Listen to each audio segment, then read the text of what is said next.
समुद्र की गहराई से आखिर तेल निकाला कैसे जाता है और ये हम तक कैसे पहुंचता है, और इस अंधे शख्स ने किया कुछ ऐसा कि लोग आज इनके फैन बन चुके हैं। आखिर क्यों वैज्ञानिक दुनिया के ऐसे खतरनाक जानवर को जिंदा करने में लगे हुए हैं जिसे देखकर बड़े बड़े जीव भी खौफ खाते थे। दुनिया के 194 देशों को बिना उड़ान के घूम चुके इस बंदे का नाम क्या है और इसके पीछे की वजह क्या है, जानकर हैरान रह जाएंगे। तो ऐसे ही इंटरेस्टिंग फैक्ट्स जानने के लिए कहीं मत जाइए, बस बने रहिए वीडियो के एंड तक। नंबर 1 दोस्तों, जैसा कि आप सब जानते हैं कि धरती का 70% हिस्सा पानी से घिरा है, जिस कारण बढ़ते तेल की खपत को पूरा करने के लिए देश भर में समुद्र से कच्चा तेल निकाला जा रहा है। इस काम में भूमि से तेल निकालने के लिए ज्यादा खर्च आता है, पर आपने कभी सोचा है कि समुद्र की गहराई से आखिर तेल निकाला कैसे जाता है? तो चलिए जानते हैं। सबसे पहले लेजर लाइट मशीनों की मदद से समुद्र की गहराई में तेल का पता लगाया जाता है। फिर उस जगह के ठीक ऊपर कुछ इस प्रकार का तैरता हुआ पानी पर कुएं का स्ट्रक्चर बनाया जाता है, जो कुछ इस प्रकार से डिजाइन किया जाता है मुश्किल समय में इसे आसानी से किनारे पर लगाया जा सके और लोगों की जान बचाई जा सके। इस काम को बेसिकली 2 हिस्सों में किया जाता है, एक पानी के अंदर जहां मशीन से ड्रिल करके तेल निकालने का काम चल रहा होता है, और दूसरा पानी के ऊपर जहां वास्तव में तेल निकालने के प्रोसेस को लोग अंजाम दे रहे होते हैं, और यहीं से तेल को आगे रिफाइन करने के लिए भेज दिया जाता है,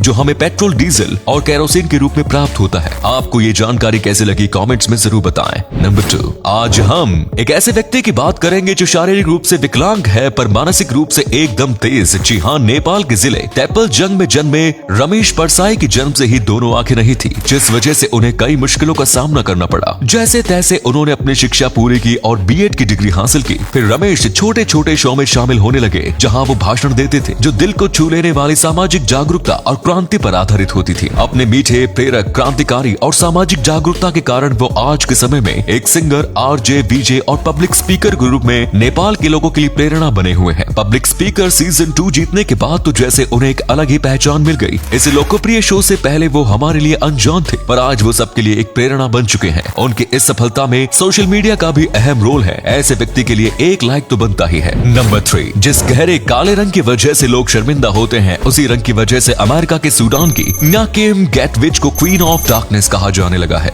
इस खिताब के पीछे नाकिम को बहुत संघर्ष करना पड़ा। लोग उन्हें नस्लीय ताने देते थे, ब्लीच कराने की सलाह भी देते थे, पर नाकिम को इन सब चीजों से कोई फर्क नहीं पड़ता था। नाकिम का कहना था कि उन्हें अपने रंग पर गर्व है, इसीलिए आज वो एक मॉडल है और कई मॉडलिंग शो भी कर रही है। ये तो रही उनके करियर की बात। अब बात करते हैं उन्हें क्वीन ऑफ डार्कनेस कैसे कहा जाने लगा। बात है उस समय की जब वो मॉडलिंग नहीं करती थी और वो बेरोजगार थी। वे अपने दोस्त के साथ मस्ती करने सूडान में गई थी और मस्ती में इंस्टाग्राम पर एक अपनी तस्वीर पोस्ट कर डाली, जिसे उनके फैंस ने देखकर क्वीन ऑफ डार्कनेस का तगमा दे डाला और फैंस ट्विटर पर इस नाम की पोस्ट के साथ तस्वीर डालने लगे, जिसके बाद उन्हें मॉडलिंग के ऑफर आने लगे और आज वो सूडान की फेमस ब्लैक मॉडल है। आपको इस मॉडल के बारे में जानकर कैसा लगा कमेंट्स में जरूर बताएं। नंबर 4 दोस्तों, साउथ कोरिया के अजीबोगरीब नियम को लेकर साउथ कोरिया हमेशा चर्चा में रहता है, जहां भारत समेत कई देशों के स्कूलों में टॉयलेट लगने पर टीचर से पूछकर टॉयलेट जाया जा सकता है, पर साउथ कोरिया में ऐसा बिल्कुल नहीं किया जा सकता है, क्योंकि वहाँ टॉयलेट में टॉयलेट पेपर इस्तेमाल किया जाता है और ये टॉयलेट पेपर क्लासरूम में ही रखा जाता है। इसीलिए जब किसी को टॉयलेट जाना होता है तो उसे क्लासरूम में टीचर से ये पेपर लेकर जाना पड़ता है। दरअसल इसके पीछे की वजह यह है कि अगर टॉयलेट पेपर टॉयलेट में रखा होगा तो कुछ शरारती बच्चे शायद इसे ज्यादा इस्तेमाल कर वेस्ट कर सकते हैं। इसीलिए वहाँ के स्कूलों में ये नियम लगाया गया है ताकि अधिक खर्चे से बचा जा सके।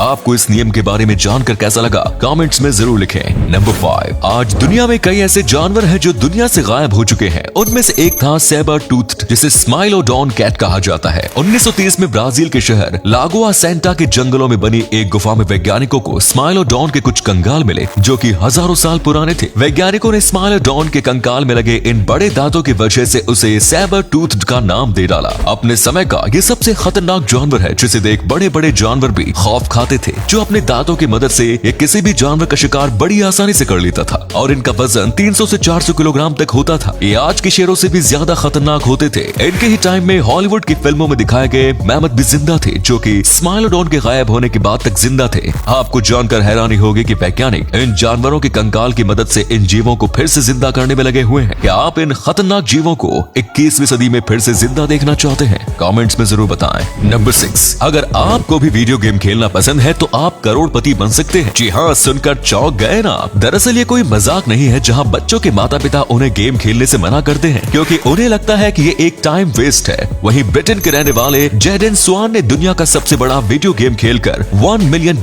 जीत लिया है, जो कि इंडियन रुपयों के हिसाब से 7.5 करोड़ रुपए होते हैं। और आज जेडान को फोर्टनाइट प्लेयर के नाम से जाना जाता है। और जेडान की हैरान करने वाली बात यह है कि उसकी उम्र मात्र 15 साल है, जो कि दुनिया का सबसे यंगेस्ट प्लेयर है। नंबर 7 मिलिए इस बंदे से जो बिना उड़ान भरे दुनिया की यात्रा करने के मिशन पर है। इसने अब तक 194 देशों की यात्रा कर ली है। आखिर ये ऐसा क्यों कर रहा है? क्या है इसके पीछे मकसद? इसका नाम टॉरजॉन सी पेडरसन है, जिसे थोर के नाम से जाना जाता है। थोर ने अपने इस यात्रा में पानी वाले जहाज, कार, बस, ट्रेन, ट्रक, कंटेनर और पब्लिक गाड़ियों का सहारा लिया है। बिना फ्लाइट की यात्रा करने के कारण थोर को कई दिक्कतों का सामना करना पड़ा। इस यात्रा पर निकलने का विचार तब आया जब थोर के पिता ने उन्हें दुनिया भर में यात्रा करने के बारे में एक पत्र भेजा और उन्होंने महसूस किया कि ऐसा करने के लिए करोड़पति होना जरूरी नहीं है। थोर से पहले लगभग 230 लोग दुनिया के हर देश में गए हैं, पर सबने फ्लाइट का सहारा लिया है। बिना फ्लाइट की यात्रा करके थोर खुद को दुनिया का एक ऐसा बंदा साबित करना चाहते हैं जिसने बिना उड़ान के दुनिया घूमी हो।